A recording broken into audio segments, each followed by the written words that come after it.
चौथा नंबर लिखिएगा, मेंडलीव की संशोधित आवर्त सारणी। मेंडलीव की संशोधित आवर्त सारणी में संशोधित आवर्त सारणी में लेंथेनाइड तथा एक्टिनाइड, लेंथेनाइड तथा एक्टिनाइड, लेंथेनाइड तथा एक्टिनाइड दो श्रेणियां हैं, दो श्रेणियां हैं।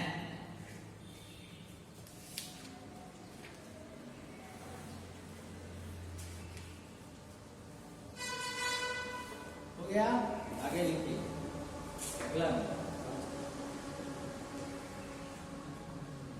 मेंडलीव की संशोधित आवर्त सारणी, मेंडलीव की संशोधित आवर्त सारणी में भी कुछ रिक्त स्थान, में भी क्या है, कुछ रिक्त स्थान है। और वो रिक्त स्थान जब तत्वों की खोज अगर हो जाएगी तो रिक्त स्थान क्या कर देंगे, भर दिया जाएगा। ठीक, कुछ रिक्त स्थान है।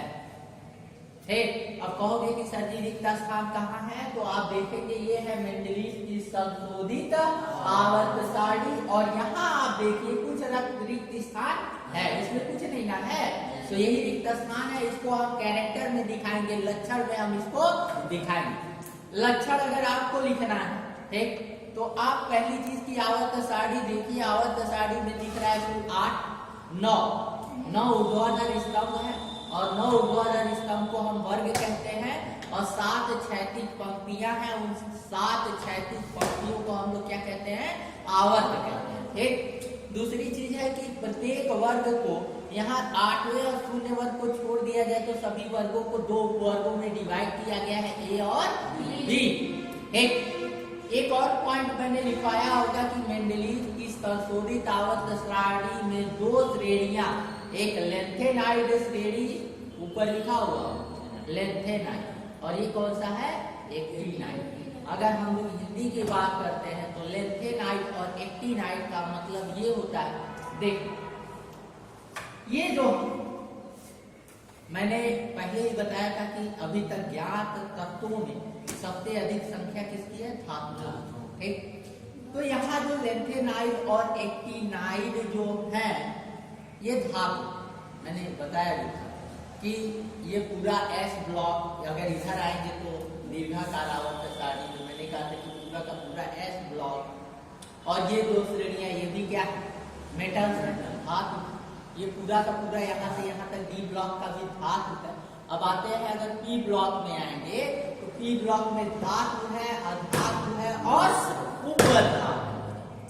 सबसे कम संख्या किसकी होती है, उपधातु, संख्या कम होती है।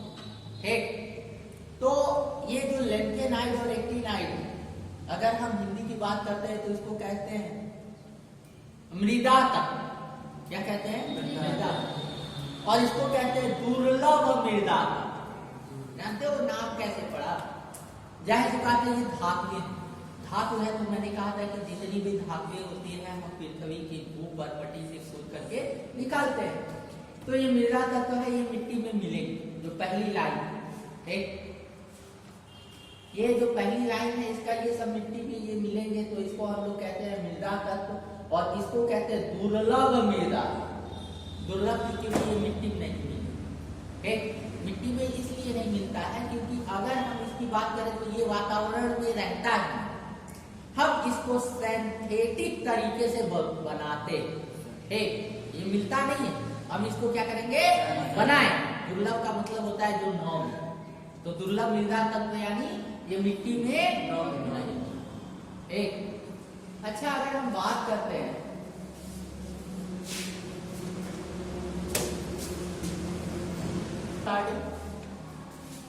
फर्स्ट नंबर, मेंडलीव की संशोधित आवर्त सारणी, संशोधित आवर्त में हाइड्रोजन का स्थान निश्चित नहीं, में हाइड्रोजन का स्थान निश्चित नहीं। ठीक, और ये जो हाइड्रोजन के स्थान वाली जो चीज है वो लास्ट तक कोई इसको क्या सुधार नहीं पाया। क्यों नहीं सुधार पाया? क्योंकि जाहिर सी बात है वो खुद ही वैसा है ना, बताए कि कैसा है, तो उसको कोई सुधार कोई नहीं पाया। ठीक, सेकंड नंबर लिखिएगा, मेंडलीव की संशोधित आवर्त सारणी, मेंडलीव की संशोधित आवर्त सारणी में कई जगह रिक्त स्थान, ये भी तो दोष है, क्यों खाली है, भरो, कह रहा है कि भरो, खाली नहीं रहेंगे, आपको भर दीजिए। संशोधित आवर्त सारणी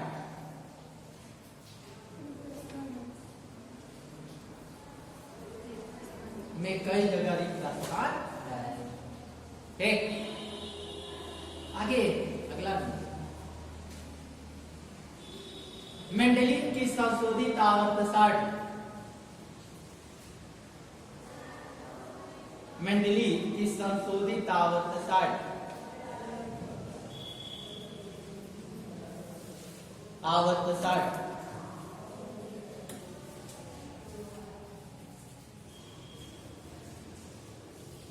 आवर्त सारणी में कई स्थान पर,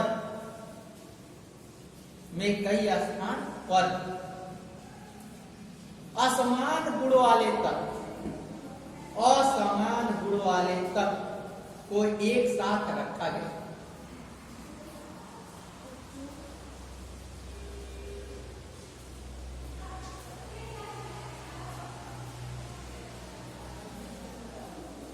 एक गुण क्या है? असमान है, समान नहीं है, फिर भी एक साथ हो रखा, तो ये क्या है? दोष है। जबकि समान गुण वाले तत्व एक साथ होने चाहिए थे, लेकिन वहां क्या है? असमान गुण वाले तत्वों को एक साथ रखा गया है, ये भी एक क्या है? दोष है। ठीक, अगला हेडिंग जो होगा वो होगा दीर्घाकार आवर्त सारणी, जिसको हम लोग कहते हैं लॉन्ग पेरियोडिक टेबल। दीर्घाकार आवर्त सारणी, आवर्त सारणी। ठीक, जिसको हम लोग कहते हैं लॉन्ग पेरियोडिक टेबल। और इस लॉन्ग पेरियोडिक टेबल को कौन बनाएगा? बोर और नील्स। किसका नाम ज्यादा आएगा? नहीं, किसका नाम ज्यादा? दो लोग, तो मान लीजिए कि कोई वर्ग है और किसी वर्ग में 2 या 4 लोग कर रहे हैं कोई काम को। ठीक, उस वर्ग को करने में कोई खास ऐसा पर्सन होता है जिसका योगदान सबसे ज्यादा होता है, और उस वर्क को करने में अब जब भी कोई भी चीज, चाहे वो प्राइज होगा, चाहे कुछ भी चीज होगा, ठीक, तो वो कौन लेके जाएगा? सबसे ज्यादा वर्क है। और कहीं भी नाम अगर आएगा तो नाम किसका है? सबसे ज्यादा वर्क करेगा। और सबसे ज्यादा वर्क कौन किया? बोर। और बोर को, ठीक, बोर देखिएगा,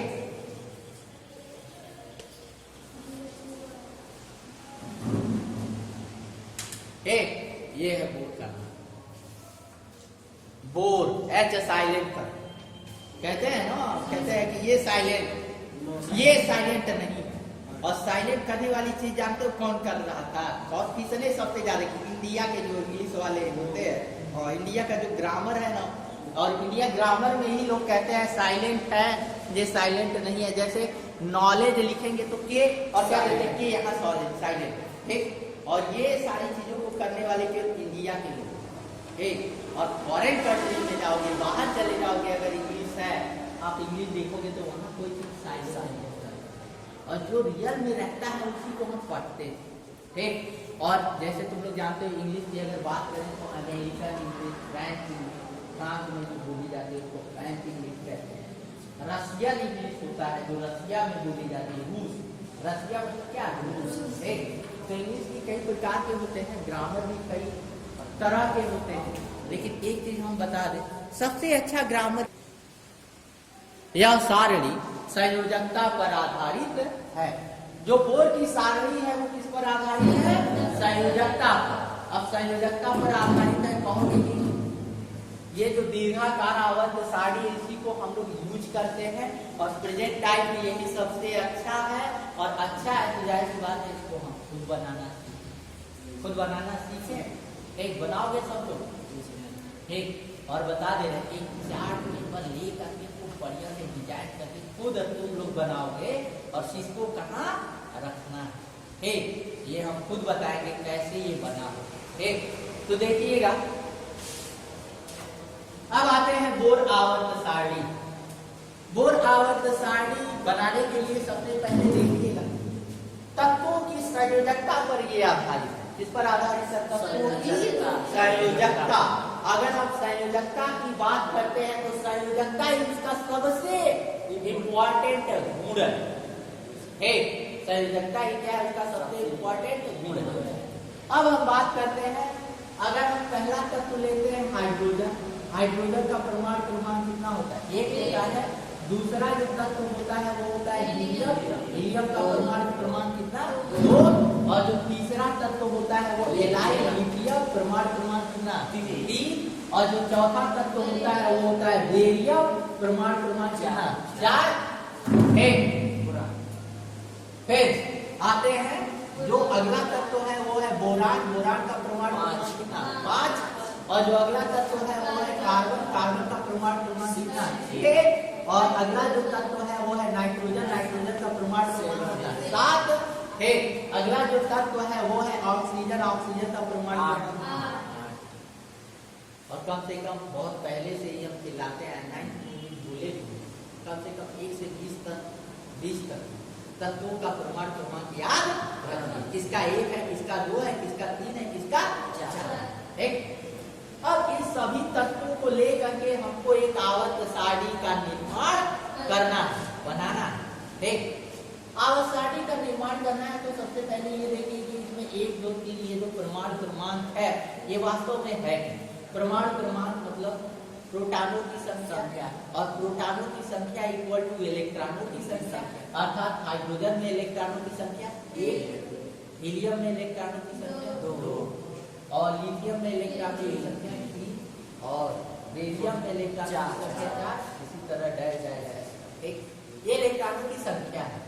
अब इलेक्ट्रॉनों की संख्या है तो सबसे पहले हम क्या करेंगे, एक होता है इलेक्ट्रॉनिक विन्यास, जिसको हम लोग इंग्लिश में कहते हैं इलेक्ट्रॉनिक कॉन्फ़िगरेशन।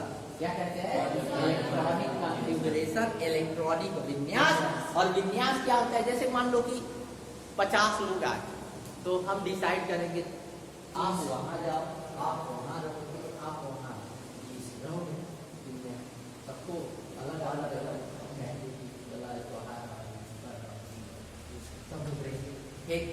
तो उसी तरह यहाँ इलेक्ट्रॉन्स, नंबर्स ऑफ इलेक्ट्रॉन है, इन इलेक्ट्रॉनों को अलग अलग हम प्लेस दें, हाँ अलग अलग जगह पर से उसको है। अब प्लेस की बात आते हैं, जैसे मान लो कि यहाँ अगर 200 स्टूडेंट आए हैं तो जाहिर सी बात है सर डिसाइड करते हैं कि तुम बाबू नॉलेज के हिसाब से तुम इस क्लास में जाओ, तुम इस क्लास में पढ़ोगे, तुम्हारा एडमिशन इस क्लास में, फिर तुम्हारे कहने से नहीं होगा, तुम्हारे नॉलेज के ऊपर है, इस लायक है, ठीक।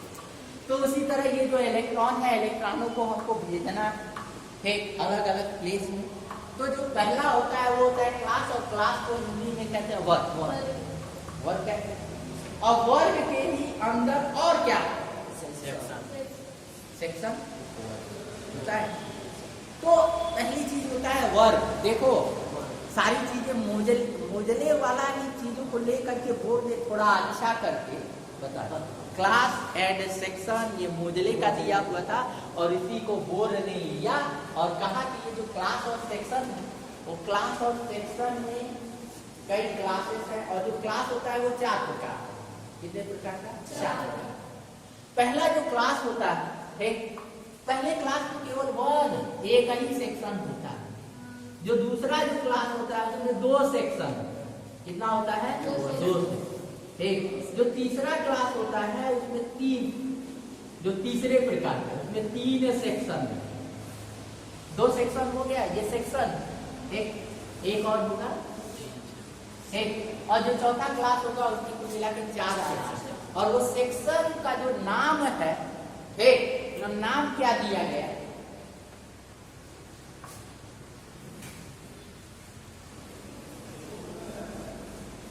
कुल जो क्लासेस होंगे वो 4 प्रकार के होंगे, ठीक। ये पहला क्लास, ये दूसरा क्लास, ये तीसरा क्लास और ये चौथा। 4 ही प्रकार की कक्षाएं बची हैं, क्लासेस 4, ठीक। पहला जो क्लास होता है उसमें केवल एक सेक्शन होता है एस, केवल कौन सा सेक्शन होगा? एस। जो दूसरा क्लास होता है उसमें 2 सेक्शन होते हैं। कितने सेक्शन होंगे? 2, ठीक। एक तो एस होगा और एक पी होगा, पी भी एक सेक्शन होगा। ये कौन सा सेक्शन है? पी सेक्शन, ठीक। और जो तीसरा जो क्लास होगा उसमें 3 सेक्शन होंगे, एस भी होगा, पी भी होगा और डी भी। क्या होगा? डी। ये डी हो गया, ये पी हो गया। जो चौथा क्लास है उसमें ये एस भी रहेगा, ये पी भी रहेगा, एक डी भी रहेगा। 1 2 3 4 5 5 और डी भी रहेगा।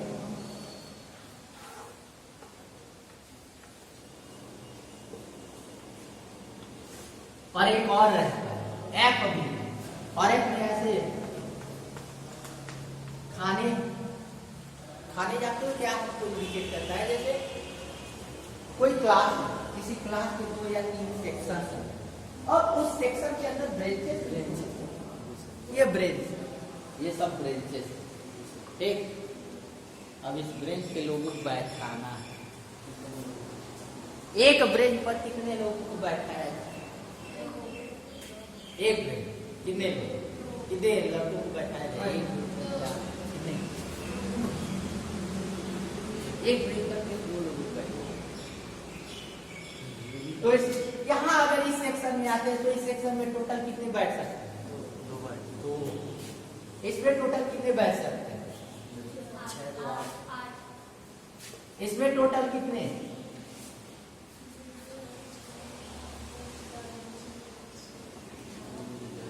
12। अरे इस वाले क्लास में 18 है, कुल मिलाकर 18।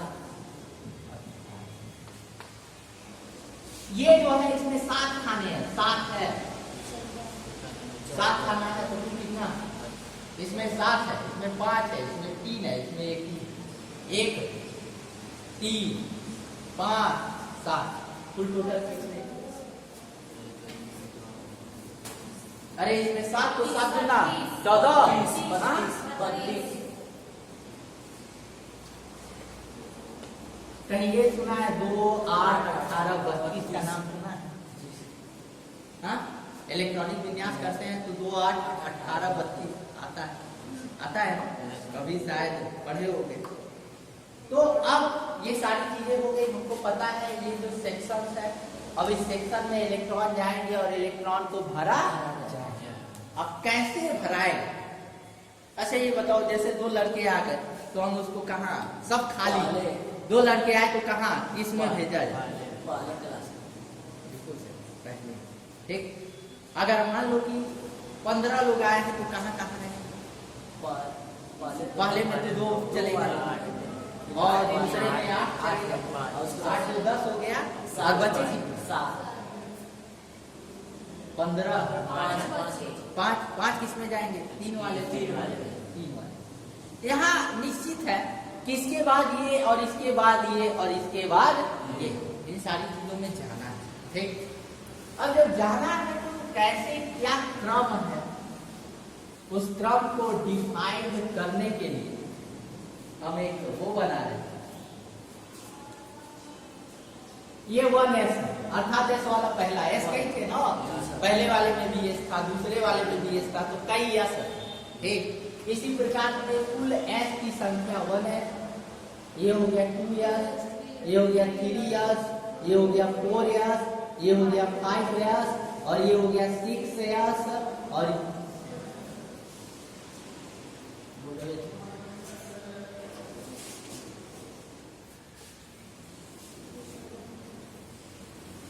ठीक, कहां से स्टार्ट किए थे बाबू?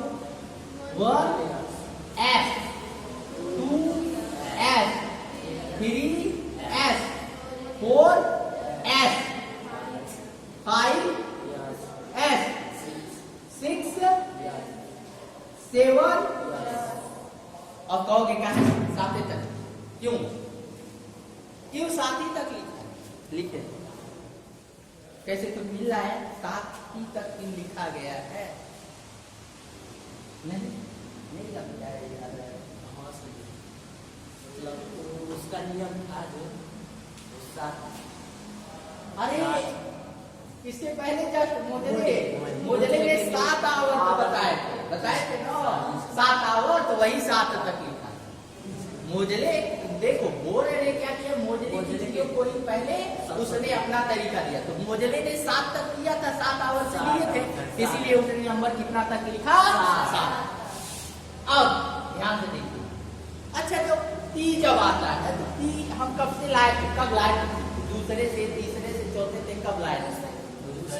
पी पहले भैया पी तो था नहीं, पी स्टार्ट कब हुआ? तो यहाँ जब पी स्टार्ट होगा तो 2p से, पी 2 से स्टार्ट होगा, पहले सिखा चुके हैं। 3, 4, 5, 6 और कहोगे 7 भी लिखिए। चलो लिख दे रहे हैं, बाद में आएंगे तो आएंगे, नहीं होगा तो चलिए।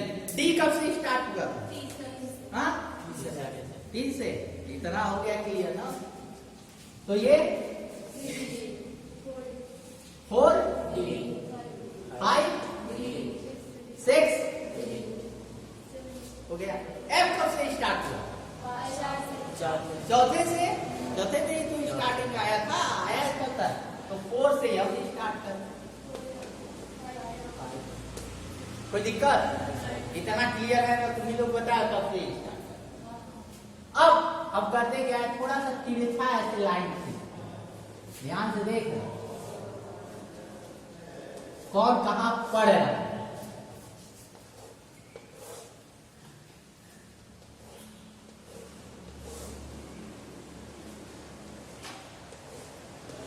कुछ बन रहा है बाबू?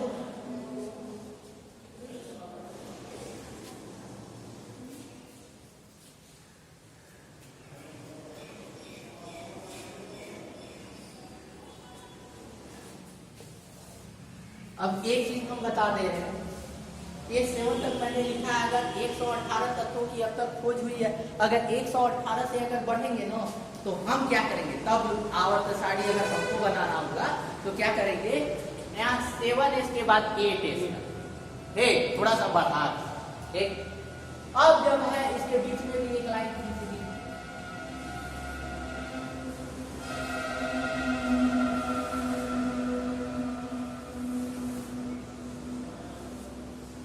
ये याद नहीं करना है, हो गया, लाइन खींच गया।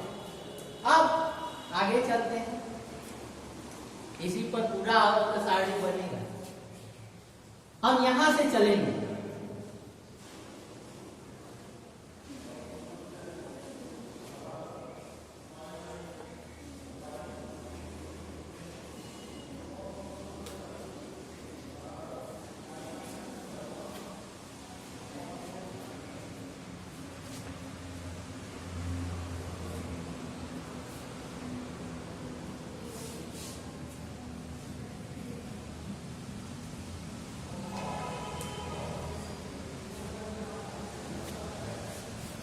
ये क्या बता रहा,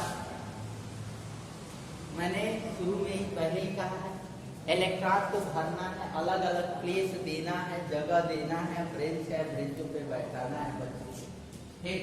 तो बच्चे ही इलेक्ट्रॉन है, अब देखो बैठाएंगे, पहले 1s इस पे भेजेंगे, 2 लोग जाओ तो बैठ, 1s के बाद आते जाइए, 1s के बाद 2s, 2s के बाद 2p, 2 के बाद 3s, 3s के बाद 3p के बाद 4s के बाद 3d के बाद 4p के बाद 5s, 5s के बाद 4d, 4d, 4d के बाद 5p, 5p के बाद 6s, 6s के बाद 4m, 4m के बाद 5d, 5d के बाद 5p, 6d, 6p, 6p के बाद 7s, 7s और 7s के बाद 5f, 5f के बाद 6d, 6d के बाद 7d, पता चल गया ना कब कौन भराएगा है। उस तरह याद करोगे। अगर ये ऐसे न लिखा जाए, आपको कह दिया जाए कि बताओ कौन किसके बाद भराएगा, तो बता पाओगे? और ऐसे अगर आप लिख के बताओगे तो तुरंत आप ऑटोमेटिक आ जाएगा। तो इसको बना ये एक चीज और बता दें, ये सारी चीजें अभी अगर हाई स्कूल में आप पढ़ लोगे, फर्स्ट ईयर जब जाओगे 11th में, ये सारी चीजें फिर से आपको मिलेंगी। और ये नियम वहां लोग फर्स्ट ईयर में बताते हैं, हम कहते हैं फर्स्ट ईयर के अभी से सीखो।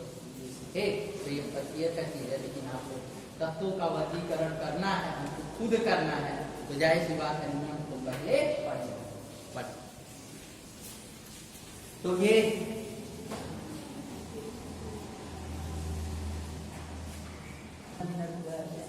26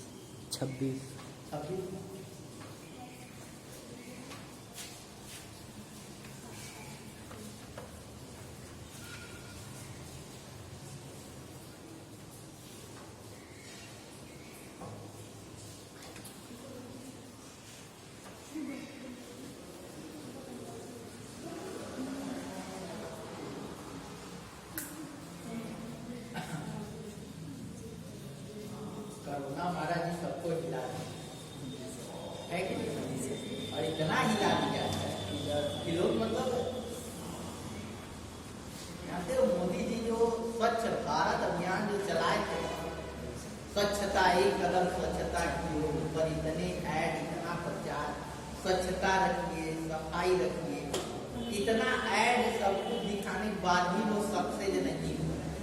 लेकिन एक करुणा आके सबको सिखा दे। अब जो भी होगा वो 4 बार जमा है तो सिखाया कौन? करुणा सिखा दिया सफाई। अब लोग देखो सफाई कितना कर रहे हैं कि नहीं, मास्क लगा के चल रहे हैं, हर एक चीज है सिखा दिया। और मेरे हिसाब करुणा बुरा नहीं, बहुत है। कम से कम हमको नई चीज को सिखा गया, सफाई कैसे रखना है, क्या करना है, लोगों से मिलना कैसे। पहले तुरंत मिलते थे, हाँ हाथ मिलाओ, अब क्या है, अब दूरी से भैया सिखा दिया और सिखाया करुणा। अब जब तक ये करुणा रहेगा, लोगों के माइंड में रहेगा भैया जल्दी हाथ नहीं मिलाना है कि नहीं। और सारी चीजें अगर हम बताएं, जानते हो हिस्ट्री जो होता है, हम लोग इतिहास पढ़ते हैं, इतिहास क्यों पढ़ा है, क्यों है ये हिस्ट्री सब? साइंस तो है, साइंस की चीज रहेगी, हम नई नई चीजों का आविष्कार करेंगे। मैथ होता है कि गणनाएं जो है, कैलकुलेशन जो है, उसके लिए पढ़ते हैं। हिंदी हो गया, लोगों से बात कैसे करना है, कम्युनिकेट कैसे करना है।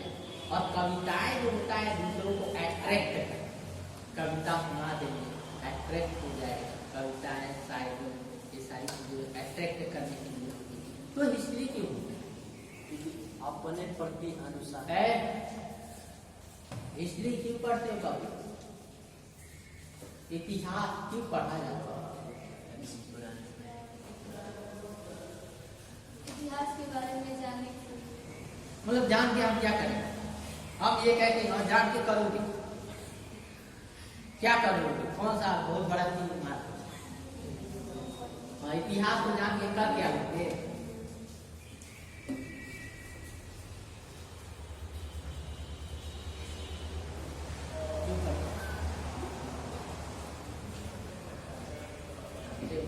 हिस्ट्री जो होता है, इतिहास जो होता है, हम लोग पढ़ते हैं, लर्न करते हैं सारी चीजें को, वो इसलिए होता है क्योंकि भविष्य में आने वाले जो हमने पहले जो गलती हो गई हमसे, वो दोबारा फिर ठीक, इसलिए हम इतिहास को पढ़ते हैं कि जो गलतियां हमसे पहले हो चुकी हैं, फिर दोबारा उन गलतियों को न दोहराया जाए, ऐसी सारी चीजें न।